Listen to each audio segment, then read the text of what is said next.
সকল বাংলাদেশের অধীর অপেক্ষা। আইপিএলের মেগা অকশনে তোলা হবে টাইগার ক্রিকেটারদের নাম। কেউ না কেউ দল পাবেন সেই সম্ভাবনাও তো থাকে, কিন্তু দল পাওয়ার সম্ভাবনা দূরে থাক, নিলামেই তোলা হয়নি একাধিক বাংলাদেশি ক্রিকেটারকে।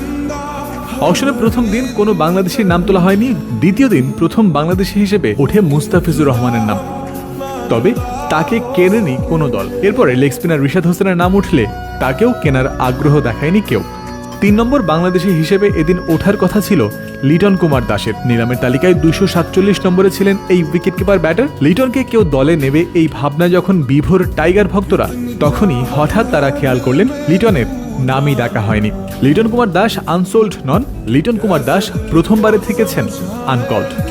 নগদের সর্বোচ্চ বার 167 টাকা রিচার্জে পাবেন 1 লাখ টাকা পুরস্কার। আরো আছে প্রতি সপ্তাহে পুরস্কার ও ক্যাশব্যাক। আনকল্ড নামক এই টার্মের সাথে খানিক পরেই জুড়ে গেছে বাংলাদেশের আরেক ক্রিকেটার তাওহিদ হৃদয়ের নাম।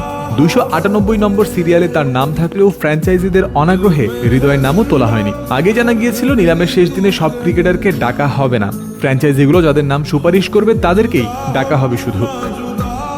দ্বিতীয় দিন নিলামে তোলার কথা সর্বোচ্চ 143 জন ক্রিকেটারকে, যেখান থেকে আগেই কাটা পড়েছে লিটন ও হৃদয়ের নাম। এর আগে প্রথম দিন নিলামে তোলা হয় 84 জন ক্রিকেটারকে, সেখান থেকে দল পেয়েছিলেন 72 জন। বিশ্বের নানা দেশ থেকে ক্রিকেটাররা দল পেলেও মুস্তাফিজ, রিশাদ, লিটন, হৃদয়দের ভাগ্য প্রসন্ন হয়নি।